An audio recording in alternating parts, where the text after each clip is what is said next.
اعوذ باللہ من الشیطان اللعین الرجیم بسم اللہ الرحمن الرحیم الحمدللہ رب العالمین بارئ الخلائق اجمعین والصلاة والسلام علی سید الانبیاء والمرسلین وعلی آلہ الطیبین الطاہرین المعصومین اما بعد تقاضۂ کربلا کے عنوان سے ہمارا یہ چھٹا سیشن ہے۔ گفتگو شروع کرنے سے پہلے سامعین و ناظرین کی خدمت میں اس دکھ اور درد سے بھرے ہوئے حادثہ کربلا کو سامنے رکھتے ہوئے تعزیت پیش کرتے ہیں اور دعا کرتے ہیں پروردگار ہمارے اس پرسے اور تعزیت میں اتنا خلوص اور اتنی صالح نیتیں عطا فرمائے کہ یہ پرسہ ہم امام زمانہ کی خدمت میں پیش کر سکیں اور ہماری یہ پرسے، ہماری یہ عزاداری، ہماری یہ ماتمداری امام زمانہ کے دل کی تسکین کا سبب بنے۔ عنوان ہی سے ظاہر ہے کہ ہم ان پروگراموں میں کیا چاہتے ہیں، اس لیے کہ ہم ہمیشہ اپنی چاہتوں کو تو مد نظر رکھتے ہیں، دوسروں سے ہمارا کیا تقاضا ہے اس کا ہمیں ہر وقت خیال ہوتا ہے، لیکن دین اسلام کا ایک اصول یہ ہے، بلکہ اگر آپ اس کو آج کی سائیکالوجی کی زبان میں بھی دیکھیں، اگر کسی کو آپ متاثر کرنا چاہتے ہیں اور اس کو اپنے ساتھ ہم نوا بنانا چاہتے ہیں تو پہلے آپ اس کے تقاضوں کو اور اس کی طلب کو اور ان کی چاہتوں کو دیکھیں۔ بلکہ یہاں ایک تربیتی حوالے سے جملہ عرض کرتا جاؤں کہ جو لوگ کسی کو گمراہ کرتے ہیں وہ گمراہ کرنے کے لیے بھی پہلے ان کی بات کو اہمیت دیتے ہیں، ان کے تقاضوں کو اور ان کی پسند کی چیزوں کو مد نظر رکھتے ہیں۔ بڑا خوب کہا کسی نے کہ اگر آپ کو مچھلی کا شکار کرنا ہے تو مچھلی کے شکار کے لیے آپ مچھلی کی پسند کا کھانا اس کانٹے پہ لگائیں گے اور اس پسندیدہ کھانے کے ذریعے سے مچھلی کو آپ شکار کریں گے، نہ یہ ہے کہ آپ اپنی پسند کے کھانے مچھلی کو دیں گے تو وہ آپ کے ہاتھ میں نہیں آئے گی۔ اس وقت جو افراد یا جو ادارے گمراہی کی طرف لے جانا چاہتے ہیں وہ اس اصول پہ بڑی پختگی کے ساتھ عمل کر رہے ہیں کہ دوسروں کو گمراہ کرنے کے لیے ان کی آسانیاں اور ان کی پسندیدہ چیزیں مد نظر رکھیں۔ اب ہمارے موضوع کا تقاضا یہ ہے کہ ہم بھی اس اصول کو مد نظر رکھیں کہ ہمیں اگر کسی کو اپنی طرف متوجہ کرنا ہے تو ہم فقط اپنی پسند نہ مد نظر رکھیں بلکہ دوسروں کی پسند کو بھی دیکھیں۔ بالخصوص علماء کرام بزرگان اس وقت مثلا عزاداری کے حوالے سے ایک چیز جو فرما رہے ہیں وہ یہ ہے کہ آپ ٹائمنگ مثلا ہمارے ہاں آپ کی مثلا زبان کا مسئلہ ہے، اس وقت ایک بہت بڑا مسئلہ یو کے میں مثلا خود انگلش کا ہے، ہمیں چاہیے کہ ہم اپنے مجالس میں ان بچوں کی زبان کا بھی خیال رکھیں جو شاید بہت ہی سطحی حد تک اردو سے آگاہ ہیں، اور اگر اردو سے آگاہ بھی ہوں تو جو انگلش زبان کا اپنا ایک ماحول ہے اور محاورہ ہے اس کو مد نظر رکھتے ہوئے البتہ یہاں سے کوئی یہ نہ سمجھے، اور میں نے اسی پلیٹ فارم سے یہ عرض کیا ہے کہ آیت اللہ العظمیٰ آغا سیستانی سے جب گفتگو ہوئی اور ان کے زیارت کا شرف نصیب ہوا تو انہوں نے جن باتوں پہ زور دیا ان میں سے ایک یہ تھی کہ ہر علاقے کی زبان آپ کے ہاں اس کی اہمیت ہونی چاہیے اور اس کو زندہ رکھا جانا چاہیے، اس لیے کہ اس زبان کے ذریعے سے آپ کا تعلق اس بیک گراؤنڈ سے رہے گا۔ بہرحال دوسروں کے تقاضوں کا خیال رکھنا چاہیے۔ اب ہم جناب سید الشہداء کی ان مجالس سے، ان عزاداری سے اور ویسے بھی آل محمد کے توسل سے بہت کچھ حاصل کرتے ہیں، لیکن کیا ہم ان کے تقاضوں کو، ہم ان کی طلب کو، ان کی چاہت کو اور وہ جو ہم سے چاہتے ہیں اس کا بھی خیال رکھتے ہیں یا نہیں؟ کربلا ایک ایسا موقع ہے جس میں ہم کربلا کے تقاضوں کو مد نظر رکھ کے اپنی زندگیاں سنوار سکتے ہیں اور دوسروں کی زندگیوں کو سنوارنے کے لیے ہم اس کے لیے کوشش کر سکتے ہیں۔ اس کے لیے ضروری یہ ہے کہ ہم اپنی محافل و مجالس میں سب سے پہلا کام عموماً الحمدللہ ہوتا ہے، اور وہ یہ ہے کہ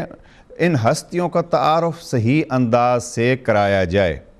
جب ان کی عظمت سامنے آئے گی تو پھر ان کے مشن اور ان کے مقصد کی عظمت بھی سامنے آئے گی۔ جتنی کوئی شخصیت بلند ہوتی ہے اتنے اس کے اقدامات بھی مہم ہوتے ہیں۔ اب جب جناب سید الشہداء کو ہم اس عظمت کے ساتھ پہچانیں گے تو پھر دیکھیں گے کسی معمولی مقصد اور معمولی سے ہدف کے لیے جناب سید الشہداء اتنا بڑا قدم اور اتنی بڑی قربانیاں پیش نہیں کریں گے، بلکہ جتنی ان کی شخصیت بلند ہے اسی شخصیت کے حوالے سے ان کے اہداف بھی ایسے ہی بلند ہوں گے۔ شخصیت کے حوالے سے کل کے سیشن میں ہم نے یہ خود فرمان جناب امام حسین علیہ السلام سے چند اشعار پیش کیے تھے، اور ان اشعار میں جناب سید الشہداء نے اپنا تعارف یہ کرایا تھا کہ ہم وہ ہیں جو سراج اللہ، نحن سراج اللہ فی الارض یظہر، ہم اللہ کی زمین میں اللہ کی طرف سے گویا مقرر کردہ چراغ ہیں۔ سراج اللہ بہت بڑا جملہ ہے۔ ہم جناب سید الشہداء فرماتے ہیں کہ ہم اللہ کے چراغ ہیں۔ اب جس کو ہدایت چاہیے، جس کو نورانیت چاہیے، اس کے لیے ضروری ہے کہ وہ اللہ سے یہ چراغ طلب کرے اور ذات توحید سے یہ سوال کرے کہ پروردگار مجھے وہ چراغ عطا فرما جن چراغوں کے ذریعے سے ہم تیری ذات کو پا سکتے ہیں۔ اب توحید کے ضمن میں یہ چیز آتی ہے۔ اگر ہم کہیں سراج اللہ یہ ہستیاں ہیں، اور ہم نہیں کہہ رہے جناب سید الشہداء یہ عاشور کے دن جب فوج جناب سید الشہداء شہید ہو چکی ہے اور جناب سید الشہداء خود جنگ کے لیے وارد ہوتے ہیں تو اپنے تعارف کے طور پر یہ اشعار جناب امام بیان فرما رہے ہیں، اور جس میں اپنا تعارف دہرانا نہیں چاہتا، کل کے سیشن میں کافی تفصیل ہم نے پیش کی تھی۔ وجدی رسول اللہ اکرم خلقہ ونحن سراج اللہ فی الارض یظہر، اور اس کے بعد ایک جملہ ہے جناب امام کا، امام فرماتے ہیں نحن امان اللہ للخلق کلہم، ہم اللہ کی مخلوق کے لیے امان ہیں، اور امان اللہ، سراج اللہ اور امان اللہ یہ دو لفظ بڑے پیارے ہیں جو خود آل محمد کی عظمت بتلاتے ہیں، اور یہ بتلاتے ہیں کہ ہمیں اگر صراط مستقیم پر چلنا ہے، اللہ کی طرف جانا ہے، قرب الہی حاصل کرنا ہے، تو اس کے لیے یہ ہستیاں ہمارے لیے وسیلہ ضروری ہیں۔ البتہ وسیلہ کس کے لیے؟ ہم اکثر یہی کوتاہی کرتے ہیں کہ ہم اپنی چھوٹی سی زندگی کے لیے 60 65 70 سالہ زندگی کے لیے اور اس دنیا کے اپنے پیٹ کے لیے اور چند دن کے لیے سہولت کے لیے آل محمد کو وسیلہ بناتے ہیں، لیکن حقیقت میں یہ ہے کہ آل محمد وسیلہ ہیں۔ اگر آپ آیت الکرسی کی ان آیات کو دیکھو، اللہ ولی الذین آمنوا یخرجہم من الظلمات الی النور، اللہ وہ ولی ہے جو یخرجہم من الظلمات الی النور، وہ انسانوں کو ظلمات سے نکال کے نور کی طرف لے آنا چاہتا ہے۔ والذین کفروا اولیاؤہم الطاغوت، جو کفر اختیار کرتے ہیں ان کے اولیاء و طاغوت اور وہ سرکش لوگ ہیں، یخرجونہم من النور الی الظلمات، وہ ان کو نور سے نکال کے ظلمات کی طرف لے آنا چاہتے ہیں۔ اب آل محمد کی ولایت کا اقرار اسی بنا پہ ہے کہ آل محمد وہ ولی ہیں جو ولی وہی مشن جاری رکھتے ہیں جو مشن رب چاہتا ہے۔ یخرجہم من الظلمات الی النور، اللہ والوں کا کام یہ ہے کہ وہ ظلمات سے نکال کے نور کی طرف لے آئیں، لہذا نحن سراج اللہ فی الارض یظہر، ہم اللہ کی طرف سے اللہ کے مقرر کیے ہوئے چراغ ہیں۔ جب چراغ یہ ہیں تو اس نور کی طرف ان چراغوں کے ذریعے سے جایا جائے گا، اور یہی کربلا کا ہم سے تقاضا ہے کہ آپ اس چراغ کے قریب ہو جائیں، اور اس چراغ کے قرب کے ذریعے سے آپ پھر راہ خدا کو پا سکتے ہیں۔ اور نہ فقط یہ ہے کہ آپ راہ خدا کو پا سکتے ہیں، پھر جب آپ سراج اللہ کے اس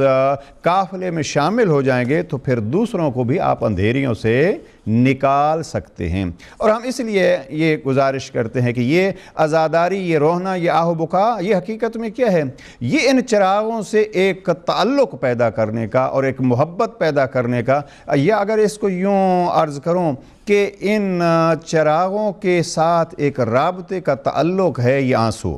یعنی آنسو کیا ہے؟ آنسو ان کے قریب لاتا ہے۔ آنسو کیا ہے؟ ان کی محبت دل میں پیدا ہوتی ہے۔ جب ان آنسوؤں کے ذریعے، ان کے تذکروں کے ذریعے، ان کے مصیبتوں کی یاد کے ذریعے سے ان کے ساتھ محبت پیدا ہوتی ہے تو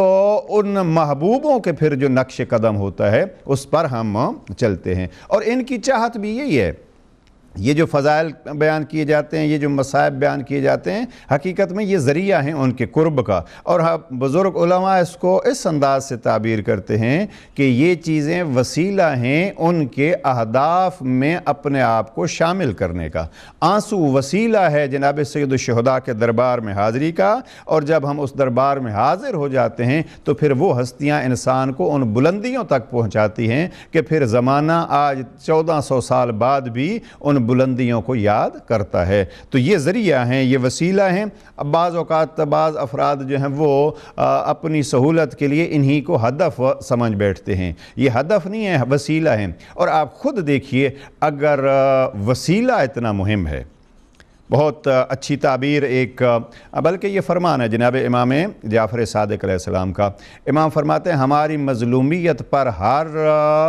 دکھ بھری آہ یہ ایک تسبیح کے برابر ہے، اور ہمارے غموں کو یاد کر کے غمگین ہونا یہ عبادت ہے۔ یہ جناب امام جعفر صادق علیہ السلام سے الفاظ منقول ہیں کہ ہمارے غم میں آہ بھرنا